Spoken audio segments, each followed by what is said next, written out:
Good noon everyone. I am your Sanskrit teacher Satyabhama from happy campus school class. आज मैं आप सभी को रिवीजन करवाने जा रही हूँ एक पत्र और एक प्रस्ताव की। आपका पत्र है विद्या महत्वम भगिनी प्रति पत्रम, यानी कि आपको एजुकेशन यानी कि पढ़ाई के बारे में आप अपनी बहन को समझा रहे हैं, इसलिए आपने उसको पत्र लिखा है। छात्रावास तिथि आपने डेट जो डालनी, जो भी डेट आप लिखेंगे वो लिख सकते हैं आप। स्नेहमयी भगिनी यानी कि मेरी प्यारी बहन। स्नेहमयी से मतलब होता है जब आप छोटों को प्यार करते हैं तो उन्हें स्नेहमयी कहा जाता है। स्नेहमयी यानी कि मेरी प्यारी बहन। अब ये देखिए, यहाँ पर आप एड्रेस भी मेंशन कर सकते हैं, कोई यहाँ आप सब छात्रावास से लिख सकते हैं। कहने का अर्थ ये है कि जो आपकी बहन है वो कहाँ पर है, वो हॉस्टल में रहती है, इसलिए आपने इस शब्द का इस्तेमाल किया है छात्रावास। ठीक है। अब है यहाँ पर देखिए, इसमें ये कहीं पर भी इस पूरे के पूरे प्रस्ताव में पूरे पत्र में ये कहीं पर भी ये बताया नहीं गया है कि ये जो लिखने वाला पत्र है, लिखने वाला है वो लड़का है या लड़की है। तो इसलिए आपको कहीं पर भी अपने लिए कोई भी शब्द ऐसा प्रयोग नहीं करना है कि बस क्योंकि बहन के लिए है तो दैट मीन्स कि सिर्फ फीमेल के बारे में बात हो रही है, बहन तो फीमेल ही होती हैं, तो आप उसे ये पत्र लिख रहे हैं तो उसके लिए जो शब्द प्रयोग होगा वो चाहे लड़का हो या लड़की, दोनों समान रूप से करेंगे। अत्र कुशलम तत्रास्तु, यानी कि यहाँ पर सब कुछ कुशल मंगल है। तव पत्रेण ज्ञातुम, यानी कि तुम्हारा पत्र जो है प्राप्त हुआ। ज्ञातुम से मतलब यहाँ प्राप्त होने से है या पढ़ने से, जानने से है। यद पठने तब रुचिहा ना अस्ति, यानी कि तुम्हारे पत्र से ये ज्ञात हुआ, मतलब मैंने पढ़ा तो मुझे क्या पता चला कि तुम्हारी पढ़ने में रुचि नहीं है, यानी कि तुम्हें पढ़ने में मन नहीं लग रहा है। आधुनिक युग यानी कि आज के युग में जनहा अधिकम उन्नति कर्तुम इच्छन्ति, यानी कि आज के युग में जो लोग हैं वो ज़्यादा से ज़्यादा उन्नति करने की इच्छा रखते हैं। किंतु त्वम, लेकिन तू पठितम ना इच्छसे, लेकिन तुम तो पढ़ने की इच्छा ही नहीं कर रही हो, लेकिन तुम्हारे तो पढ़ने की इच्छा नहीं है। विद्या कारणात् एव जनः सम्मानम पदेन च प्राप्नोति, यानी कि विद्या के यानी कि एजुकेशन के कारण ही लोग जो हैं वो सम्मान और पद प्राप्त करते हैं। अतः प्रिय भगिनी, इसलिए हे प्यारी बहन, त्वा अध्ययनेन पठित शयम, यानी कि इसलिए प्यारी बहन तुम्हें अपनी पढ़ाई में ध्यान लगाना होगा, तुम्हें ना पढ़ना होगा मन लगा करके। तब अग्रजा अग्रजहा, अग्रजा होता है बड़ी बहन और अग्रजा होता है बड़ा भाई। तो जो लड़के हैं वो अग्रजहा लिखेंगे, अग्रजहा, जो लड़कियां हैं वो अग्रजा लिखेंगी और यहाँ पर अपना नाम लिखेंगे। तो ये एक छोटा सा आपका पत्र है जो आपने अपनी बहन को एजुकेशन के ऊपर लिखा है, उसे समझाते हुए पढ़ाई की इम्पोर्टेंस को। स्टूडेंट्स, ये है आपका अब निबंध है, प्रस्ताव आपका व्यायाम पर।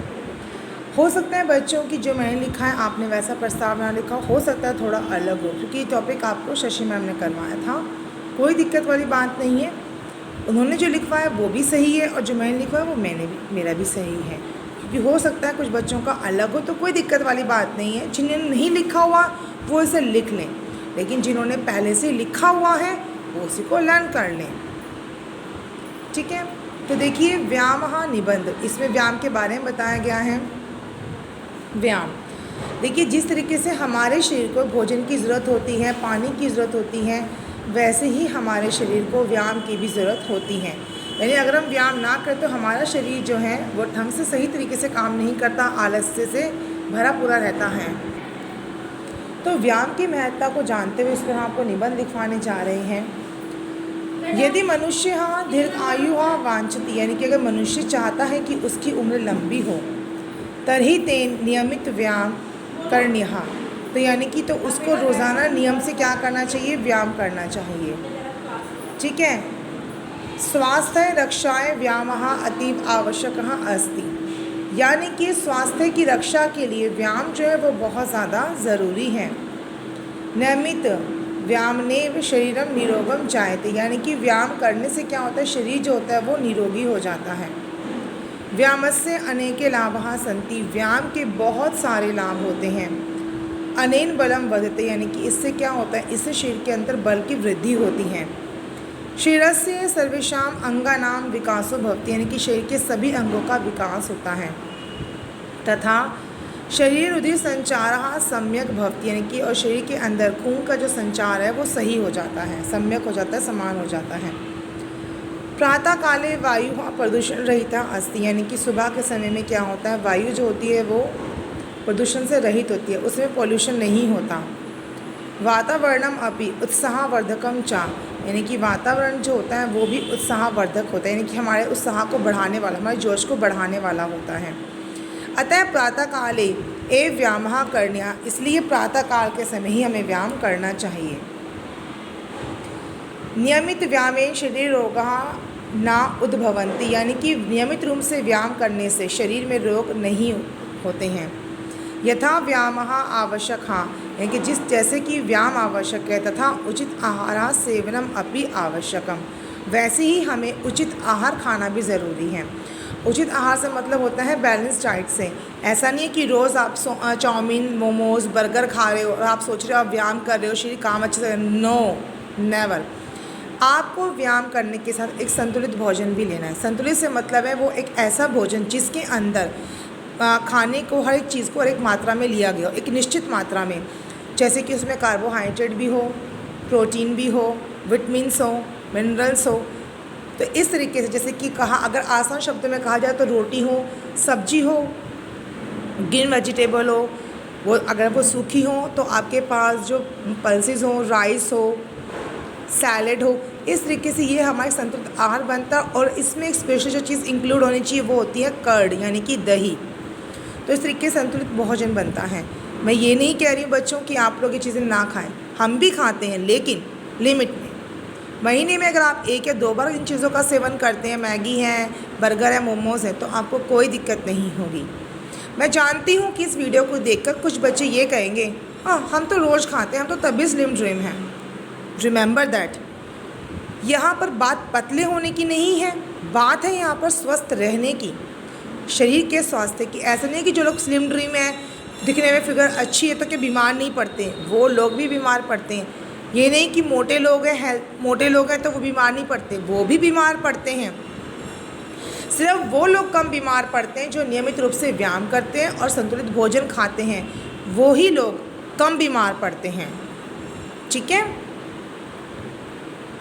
फिर है व्यायामेन शुद्धा वर्धनम भवति, यानी कि व्यायाम करने से हमारी भूख भी बढ़ती है।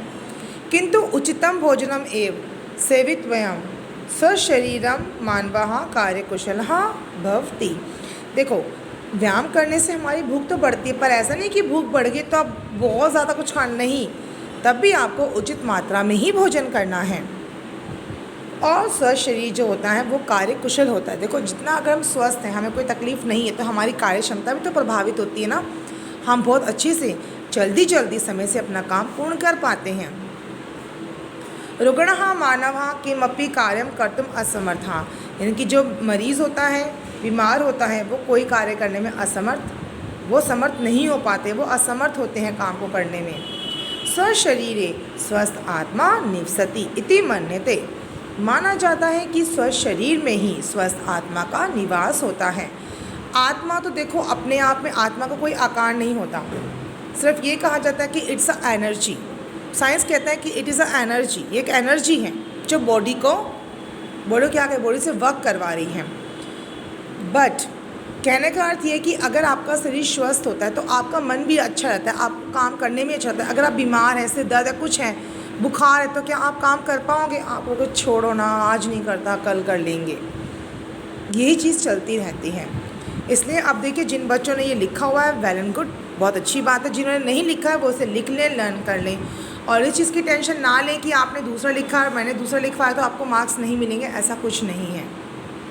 टॉपिक होना चाहिए क्लियर, व्यायाम के ऊपर तो व्यायाम के बारे में उसमें डिस्क्राइब होना चाहिए, संस्कृत में होना चाहिए, आपको नंबर 100% मिलेंगे। Got it?